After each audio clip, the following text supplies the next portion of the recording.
Yang jadi pertanyaan, Bang Edis, dulu belajar Islamnya seperti apa dulu? Saya mau tahu. Bang, dulu saya itu belajar Apakah Islam. otodidak terjemahkah atau seperti apa tuh? Baik, Dalam kurun 13 tahun itu. saya ceritakan ceritanya saya belajar Islam. Oke. Dulu waktu awal-awal persis seperti yang Bang bilang.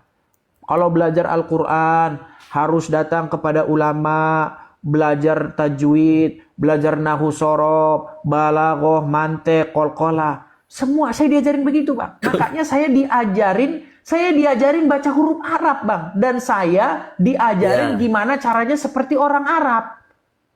Bacanya Berapa harus tahun itu? Qul huwallahu ahad, harus begitu.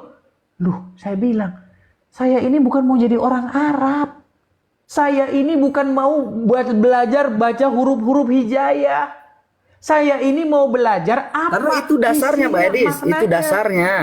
Ilmu basic itu. Bang, walaupun saya bacanya ahad, walaupun saya bacanya gimana pun artinya tetap Beda sama, Bang. pelafalan bakal beda makna. Bukan, Beda pelafalan maksudnya, bakal beda maknanya, Mbak Edis. Begini Bang ya, begini. Substansinya apa tuh? Di dalam misalnya surat Al-Ikhlas, ya kan, disebutkan Huwallahu ahad, gitu kan. Terus saya bacanya salah. Allahu ahad, saya bilang begitu. Walaupun saya bacanya salah, Bang, terjemahannya nggak akan berubah. Terjemahan tidak akan berubah gara-gara saya mengucapkan sesuatu yang salah. Yang salah itu ucapan Beda saya, lah. tapi artinya tetap saja ya ahad ya satu-satu juga. Makanya saya Beda. mempelajari artinya, saya mempelajari maknanya, kalian mempelajari cara membunyikannya. Makanya saya mengerti maknanya, kalian mengerti cara membunyikannya. Itu loh, Bang. Kan begitu. Ibarat kata kalau di film Wiro Kalau Sableng, pelafalannya saja udah salah, Bang Edis, akan merusak makna. Saya udah tadi jelaskan antara jim, zai, ja, dha, itu beda nanti artinya. betul. Jalil Makanya begini, agung, Bang, kita, zalil agung. Bang, kalau saya mengucapkan dengan salah, apakah Al-Quran berubah? Berubah maknanya. Bu, Maknanya Bang, dari perkataan Al-Quran Bang Edis. tidak berubah, Bang. Al-Quran yang di buku itu Bukan tidak Al-Quran berubah berubahnya. sekalipun saya mengucapkannya Maknanya salah. akan sesuai dengan apa yang Bang Edis bunyikan. Iya, Bang. Itu Ini kalau antara kita belajar akbar dan bahasa Arab. akbar pakai alif itu beda merusak Begini, makna, Bang makanya Edis. makanya sulit ngomong. Gini loh, Bang. Berubah maknanya kalau kita belajar bahasa Arab. Contoh nih, contoh di dalam bahasa Inggris. Di dalam bahasa Inggris saja saya contoh nih. Ya kan? Kalau di dalam bahasa Inggris, ya bilang misalnya meet. Meet itu ya, itu bisa hurufnya M-E-E-E-T atau M-A-E-T. Yang mana? Meat yang mana? Meat yang dalam pengertian daging atau meat yang dalam pengertian ketemu? Ya, banyak. Sama bahasa Arab juga begitu. Tapi itu belajar bahasa, Bang. Bukan belajar apa yang tertulis dalam Al-Quran. Contoh nih, contoh. Saya mengucapkan begini. Qul huwallahu ahad. Saya bilang begitu. Ahad, saya bilang begitu. Gara-gara saya bilang ahad, apakah Al-Quran yang udah dicetak itu berubah semua hurufnya? Ganti semua? Kan enggak. Tulisannya tetap seperti itu. Cuman saya ngucapinnya salah. Betul. Iya, makanya harus belajar biar pengucapannya benar. Nah, itu makanya Mbak saya Edis. bilang belajar bahasa Arab. Kalau belajar bahasa Arab, betul yang Abang bilang. Nggak boleh ngucapnya ahad, ngucapnya harus ahad, harus begitu. Bener kalau belajar bahasa Arab. Tapi kalau belajar maknanya, artinya, ya udah yang tertulis itu, Bang. Terjemahannya itu. Makanya saya bilang tadi, Bang. Ketika kita sama-sama belajar Al-Quran, saya mempelajari artinya, Abang belajar membunyikannya. Makanya saya bilang, Anda belajar bahasa Arab, saya belajar makna Al-Quran. Makanya saya bilang, umat muslim pandai. Bukan saya yang bilang, tapi Ustadz Munzir Situmorang. Dia bilang begini, umat muslim pandai berbicara bahasa Arab, pandai mengucapkan lafaz-lafaz bahasa Arab, tetapi tidak mengerti artinya. Seperti keledai, kata Ustadz Munzir Situmorang.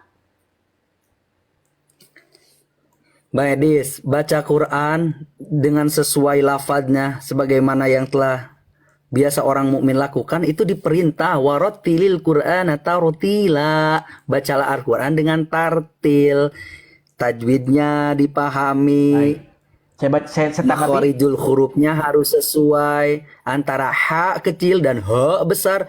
Itu berbeda maknanya nanti Bang Edis. Betul Bang, betul sekali Bang. Artinya Nah, itu. akan berubah bagi orang yang belajar bahasa. Tetapi arti di dalam Al-Quran itu tidak berubah. Al-Quran Tidak. itu tidak berubah Bang.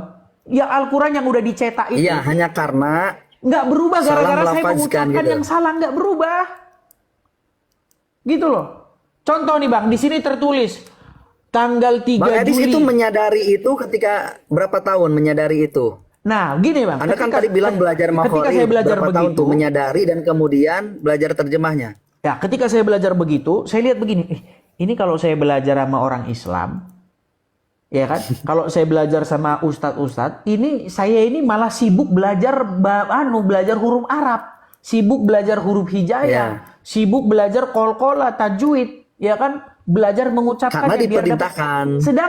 Sedangkan tujuan saya mempelajari Al-Qur'an bukan mau dapat amal, bukan mau dapat pahala. Kalau dibaca satu huruf dapat pahala, bukan itu. Tujuan saya mempelajari Al-Qur'an, apa sih artinya, maknanya di dalam bahasa Indonesia?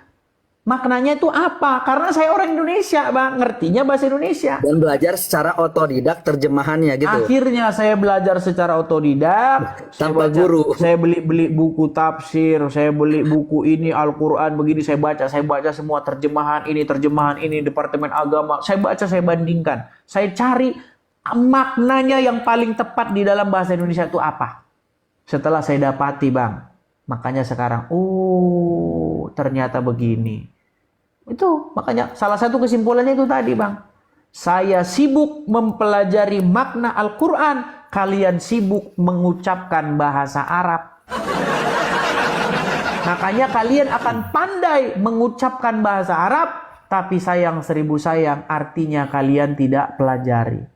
Bukan tidak pelajari sih, melajarinya telat. Karena melajari Arab itu udah lama sekali, itu butuh waktu lama, belasan bahkan puluhan tahun. Giliran kalian nanti bacaannya sudah sempurna, artinya lupa. Sehingga kalian tidak pernah tahu yang kalian ucapkan itu tiap hari, tunjukkanlah kami jalan yang lurus, tunjukkanlah kami jalan yang lurus. Tiap hari Bang, ihdinas siratal mustaqim, tiap hari. Minta ditunjukkan jalan yang lurus. Coba, kalau minta ditunjukkan jalan yang lurus, apakah artinya sudah tahu jalan yang lurus? Kalau minta, Bang, tolong tunjukin saya jalan ke sini, jalan ke Sumedang, mana? Artinya Anda tidak tahu jalan ke Sumedang. Kalau Karena Anda minta kita tunjukkan kami meyakini jalan yang lurus, bahwa berarti Anda tidak tahu jalan yang lurus. ini Mbak Edis, karena kita meyakini bahwa Allah lah yang memberikan takdir terbaik.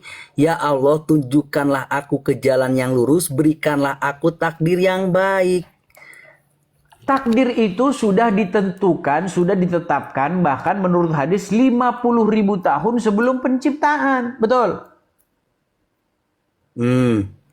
Terus kenapa minta dirubah takdirnya? Orang sudah ditetapkan. Qadarullah sudah ada itu. Qadar, ya, takdir sudah ada. Bagaimana minta dirubah takdirnya? Silakan. Ini makin berat nih Bang, makanya kemarin kan sudah kita bahas. Kalau ada seorang muslim korupsi, apakah itu qadarullah? Apakah itu takdir Allah? Abang tadi katakan, itu sudah takdirnya. Bang, kalau sudah ditetapkan oleh Allah seseorang untuk berbuat korupsi, maka seseorang itu secara hukum tidak boleh dimintai pertanggungjawaban, apalagi dihukum. Karena yang bikin dia begitu adalah Allah itu sendiri. Secara syariat orang dikasih akal Bang Edis untuk menentukan antara korupsi dan tidak. Kita ngomong syariat. Lebih menang mana Bang? Ya dia korupsi karena egonya dan kesalahan pilihannya dia sendiri. Mana yang akan menang? Ketetapan Allah, takdir Allah, atau kehendak manusia? Atau daya upaya manusia? Hah? Dua-duanya. Yuh. Dua-duanya. Ya nggak mungkin lah Bang. Tidak. Tempat.